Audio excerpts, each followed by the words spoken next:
بسم الله الرحمن الرحيم الحمد لله وصلى الله وسلم وبارك على رسول الله وعلى آله وأصحابه ومن والاه أما بعد فيا إخوتي الكرام وأخواتي الكريمات أحييكم بتحية الإسلام السلام عليكم ورحمة الله وبركاته بارك الله فيكم وجزاكم الله خيرا እንግዲህ የአፍሪካ ቲቪ ተከታታዮች ኢንሻአላህ እስተዛሬ ስናወራ የነበረውን የባል ወይም የቤቱን አባወራ ለማስተካከል ስተቶችን ለማረም እየሞከርን ነው። እነዛን ስተቶች የታረመ በእርግጠኝነት ሙሉ ንጉስ ነው። አላህ ዘንድ ያም ነገ ክብር ያገኝበታል፣ ሐላፍትናውን ተወጥቷል ይባላል። እና ዛሬ የምናየው ተስተቶች ውስጥ ሊያርማት የምንፈልጋት ነገር ምንድናት? ቂለቱል ሒርሲ አላ ተዕሊሚ አዘውጀቲ አምረ ዲኒሃ ሚስትን የምታክል የህይወት ጓደኛ ሰጥቶት ባላንሱ እንዳይጠብቅ እሷ ሳትማር እሱ ተምሮ እሷ ሳቀራ እሱ ቀርቶ መቀጠል ይሄ ስተት ነው። እሷን ዲኗን እንድትማር አለማድረግ፣ ዲኗን እንድትማር አለመጓጓት፣ አለመጣር፣ ትኩረት አለማድረግ ወላሂ ይሄ ስተት ነው። ለቤቱም እንከን ነው፣ ለልጆቹም ማስተዳደግ ችግር ነው። ያልተማረች እናት እንዴት አድርጋ ነው ልጇን ኮትኩታ በዲን ልታሳድግ የምትችለው? እንደሚባለው ብዙ ጊዜ እናት ማለት የልጆች መድረሳ ናት ነው። መድረሳ ታንተ በላይ ታንተ በበዛ ሁኔታ ከልጆቹ ጋር አብራ የምትውል አብራ የምታድር ማናት? እናት ናት። እናትን አይተው ነው ልጆች የራሳቸውን አቅጣጫ እያስተካከሉ ሊሄዱ የሚችሉትና ባለቤትህን ዲኗን እንድትማር አለማድረግ በጣም ስተት ነው። እዚህ ጋር መጥፎ አባባል አለ እንደ ሀገራችን በጣም ሊስተካከል የሚገባው የሴት ቃልቻ የእንጨት ጉልቻ ይባላል። በጣም የሚገርም እኮ ነው። ሱብሃንአላህ አስብ፣ እንጨት ጉልቻ ቢያደርጉት ይቃጠላል ነው። ሴትም ቃልቻ ተሆነ እንደዚሁ ታጠፋለች፣ ታለማለች መባሉ ቀርቶ ታጠፋለች፣ ትጠፋለች እስከ ማለትም እኮ ነው። ምሳሌው ይሄ ነው። ምሳሌው የሚወስደውና ይሄ የጃሂልያ አነጋገር ነው እንጂ የሙስሊም አነጋገር አይደለም። እስኪ የነብዩ ሰለላሁ ዐለይሂ ወሰለም ባለቤቶችን እንመልከት። በኩቱቡ ሲታ ውስጥ ገብተን የሐዲስ መዛግብቶችን ስናገላብጥ በአብዛኛው በሚባል ሁኔታ የነብዩ ሰለላሁ ዐለይሂ ወሰለም ሚስቶችን ሐዲስ ነው ከእርሳቸው እያያዙ አስተላልፈውልን የምናገኘው። እንደውም ቁርአን ላይ ያንን ሐዲስ ስለያዙት አላህ ያዛቸዋል። ወዝኩርነ ማ ዩትላ ፊ ቡዩቲኩነ ሚን አያቲላሂ ወልሂክማ ይላል። ኢነላሃ ካነ ለጢፈን ኸቢራ። በቤታችሁ ውስጥ የሚወሳውን የሚቀራውን ቁርአንና የነብዩ ሰለላሁ ዐለይሂ ወሰለምን ሐዲስ ጥበብ ለሰው አውሱ እናንተም አስታውሱ ብሎ አላህ ያዛቸዋል። ታዲያ እነሱ ዓሊም በመሆናቸው ምን ጥፋት ተገኘ? አይሻ ረዲየላሁ ዐንሃና በተለይ አራቱ ሴቶች ተሚስቶቻቸው ውስጥ ቁርአን ሐፊዟት እንደሆኑ ይነገርላቸዋልና በዕልምም ፈትዋ ተአይሻ ረዲየላሁ ተዓላ ዐንሃ የበለጠ ፈትዋ የሚያደርግ የለም የሚያስብል ሁኔታ ላይ ወንዶች እየመጡ ይጠይቋት ነበረ። ተሷሃባ ሳይቀር ማለት ነው። ተሷሃባ ወንዶች መጥተው ይጠይቋታል፣ ሴቶች መጥተው ይጠይቋታል፣ ተታቢዒዎች እየመጡ ይጠይቋት እንደነበረና ፈትዋ እንድታረግ እንደነበረ ተነግሯልና ይሄ የሴት ቃልቻ የእንጨት ጉልቻ የሚባለው አባባል ወላሂ አንስታችሁ ተልባችሁ ወደዛ ጣሉትና ሚስቶቻችሁን አስተምሯቸው። ሚስት ብትማር የምትጠቀመው ላንተ ነው። እንዴት ታልከኝ? ያንተን ሐቅ ትጠብቃለች። ሐቅ እንዲያለባት የምታውቀው እኮ ስታውቅ ነው። ልታሟላ የምትችለው ስታውቅ እኮ ነው። ያላወቁ አለቁ ነው ተነተረቱም አይደል እንዴ? ታላወቀች ታልቃለች። በቃ ያንተን ሐቅ ማጥፋት ብቻ አይደለም ብዙ ስተቶችን ሰርታ አንተንም አናዳ ቤቱንም ንዳ ቤተሰቡንም በትና ምንድነው ትርምስምሱ ነው የሚወጣው። ስለዚህ እናስተምራት፣ እናስተካክላት። ስትማር ተስተካከላል። ኢነማ የኽሸላህ ሚን ዒባዲሂ ልዑለማ። አላህ እኮ በቁርአን የሚለው አላህን የሚፈራው ከባሮች ውስጥ ዑለማ ነው ነው የሚለው። ልፈራ የምትችለው አላህን ስታውቀው ነው። ልፈራ የምትችለው ሐራም ሐላልን ስታውቅ ነው። ልፈራ የምትችለው በአላህ ዙሪያ ተውሂዶችን ጥንቅቅ አድርጋ ስታቅና ስታምን ነው። ልትፈራ የምትችለው የነብዩን አለይሂ ሰላቱ ወሰላም ሐዲስ ስታውቅ ነው።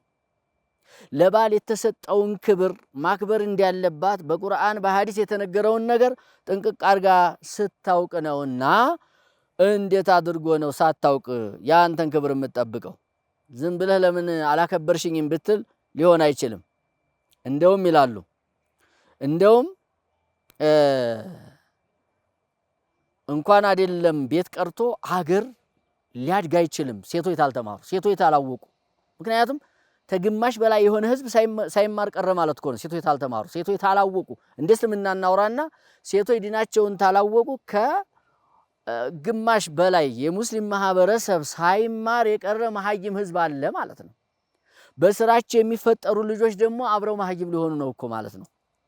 ይሄ ሊሆን አይችልም እና ሚስቶቻችንን ልናስተምራቸው ይገባል። እኛ ተምረን ሌላውን እያስተማርን ቤታችንን ሳናስተምር እንዲማሩ ሳናምቻችላቸው ተቀረን ትልቅ ስህተት ነው። ምን ይባላል በአረቦች አገጣጠም ሚነናስ መየሲሉ አልአብዓዲን ወይሽቃ ቢል አቅረቡ ፈላቅረብ ይላሉ። ተሰዎች ውስጥ የሩቁን ሰዎች የሚቀጥላል የሩቁን ሰዎች የሚያስተካክላል።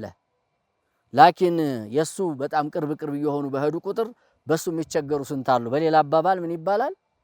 ለቤት ቀጋ ለውጭ አልጋ ይባላል። እንዲህ ያለ ሰው ቀጋነት ነው። ታታስተምራት ዲኗን ታታሳውቃት መቅረት ውጭን እያበጀህ እንዴት አድርጎ የተጣለብህ እኮ የመጀመሪያ ራስህ እንድታድን ከዛ መተሰብህን አዩሃ الذين آمنوا قوا أنفسكم أهلكم نارا ማለት እኮ ልታድናቸው የምትችለው በምንድነው?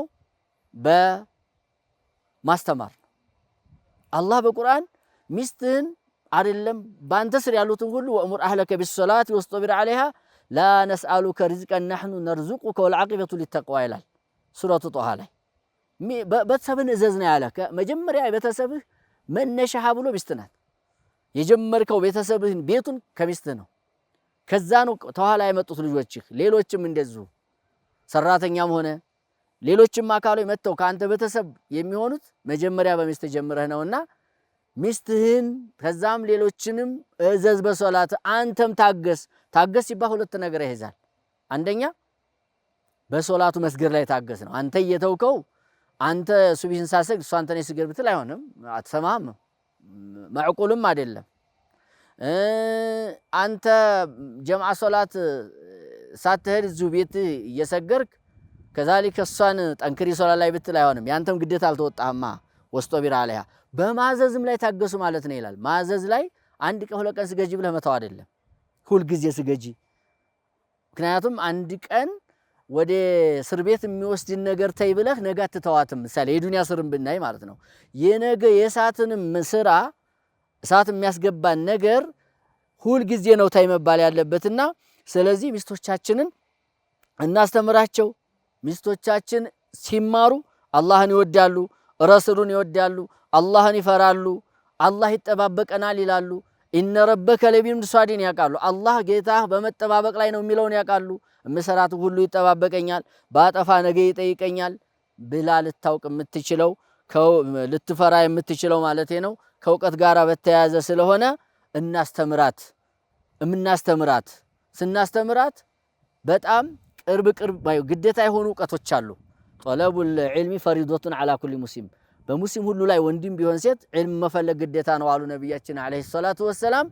ያ ማለት እንግዲህ ተተውሂድ ይጀምራል።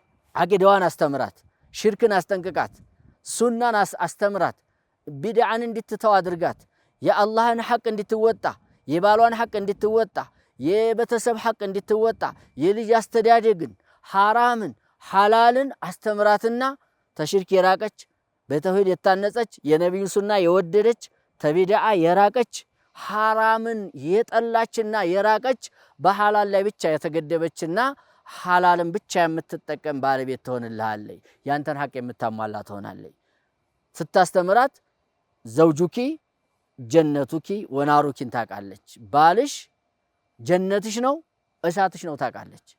የሷን ክብር ያንተን ክብር ተጠበቀ ሐቋን ተጠበቀ ጀነት እንደምትገባ ታውቃለች። ሐቅን ትጠብቃለች። ከዛሊከ ያንተን ሐቅ ታጠፋ እሳት እንደምትገባ ስለምታውቅ ሐቅህን ማጥፋቱንም ትርቃለች። ይሄ ብቻ አይደለም፣ ጥሩ ልጅ አሳድጎ መሄድ የሚገኘውንም ትርፍ ታወቀች።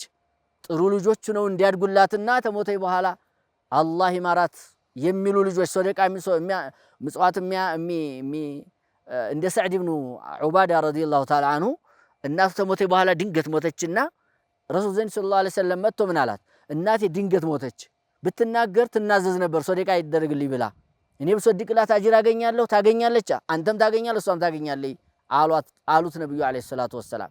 እሱም በጣም ሷሊህ ልጅ ነበርና አትክልቱን ነው ወቅፍ አድርጎ የሄደው። የአትክልት የሚገኘውን ውጤት ድሃዎች እንዲጠቀሙበት ማለት ነው። እንዲህ ያለ ልጅ ትታ ለመሄድ ትጥራለች፣ ትግራለች። ምን ተሆነች? ታወቀች። ታላወቀች ግን ያላወቁ አለቁ ነውና ያንተንም ሐቅ አትጠብቅም፣ ያላህንም ሐቅ አትጠብቅም፣ ጥሩ ልጅም አታሳድግም። ተማና የተወስጥሩ ይሆናሉ። ስለዚህ ሚስቶቻችንን አለማስተማርን ስህተት መሆን አውቀን እናስተምራቸው፣ ዲናቸው እንዲያውቁ እናድርግ የሚል ነው። ወላሁ አዕለም። አላህ ሚስቶቻችንን አዋቂ ያድርግልን፣ እኛም ሐቃቸውን እንወጣለን አድርገን። ወቢላሂ ተውፊቅ ወአኺሩ ዳዕዋና አልሐምዱሊላሂ ረቢል ዓለሚን። ወሰላሙ አለይኩም ወረሕመቱላሂ ወበረካቱሁ።